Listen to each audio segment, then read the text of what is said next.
A neighbor screams for help outside the door, but the woman inside completely ignores it and continues doing her housework. Moments later, a masked killer appears and brutally murders the neighbor, whose body slams heavily against the door. Yet even with all that commotion, the woman inside remains completely unaware. Confused, the killer knocks on the glass window several times with his fist, only to be ignored again. This strange behavior piques the killer's curiosity, and after disposing of the body, he pushes open the door and sneaks inside. At that moment, Maddie is focused on her writing, completely oblivious to the knife-wielding man standing right behind her. In the nick of time, a video call from a friend saves her. It turns out Maddie is deaf and mute, and can only communicate through sign language, which is why she never heard her neighbor's cries for help. Once the killer realizes this, he decides to toy with his prey before going in for the kill. While Maddie is chatting, the killer quietly steals her phone. After she hangs up, it's time to feed her cat. But Maddie searches every room and comes up empty-handed. Unable to call out, she leaves the door open for the cat, hoping it will come home when it's ready. With that done, Maddie picks up her laptop and gets back to work. But soon, a shocking message pops up on her screen, sent from her own phone. When Maddie clicks on it, she finds several creepy photos of herself that were taken without her knowledge. Terrified,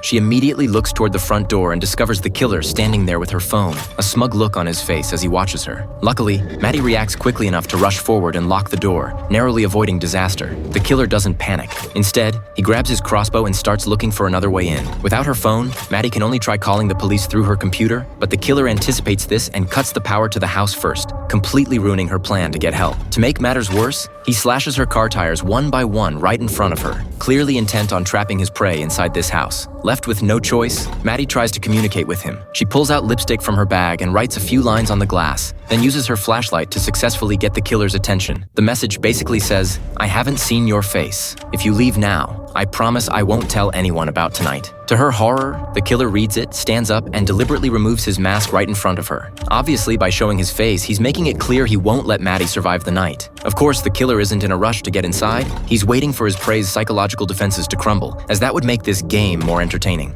Naturally, Maddie won't just sit there waiting to die. She finds two useful tools in the kitchen, a knife and a hammer, then retreats to a bedroom and barricades the only door. This way, if she can just guard the window, she might be able to hold out until morning. But then the killer uses the neighbor's corpse like a puppet, repeatedly banging it against the glass, as if to tell Maddie, "This will be your fate too." Just as Maddie is about to break down, she suddenly remembers that her neighbor always kept her phone in her pocket, and the neighbor's body is right by the window. If she can somehow distract the killer, she might still have a chance to call for help. Maddie quietly pulls out her car keys from her bag and presses the alarm button. The plan goes smoothly. Hearing the noise, the killer quickly heads toward the car, and Maddie seizes the opportunity to circle around back, trying to grab the neighbor's phone and call the police. But after searching for a while, she comes up empty. Realizing he's been tricked, the killer rushes back and catches her in the act. Maddie quickly pulls herself back inside. But in terms of strength, Maddie is no match for the killer. Just as the window is about to be forced open, in desperation, Maddie grabs the hammer from the ground and hurls it at him. This sudden strike injures the killer's arm and completely enrages him. He pulls out the neighbor's phone and taunts Maddie, provocatively telling her the phone is right here if she's brave enough to come get it. Maddie doesn't take the bait. She quietly retreats to the second floor, and after confirming the area is safe, she climbs onto the roof through a window and throws her flashlight as far as she can into the woods. Using this diversion tactic,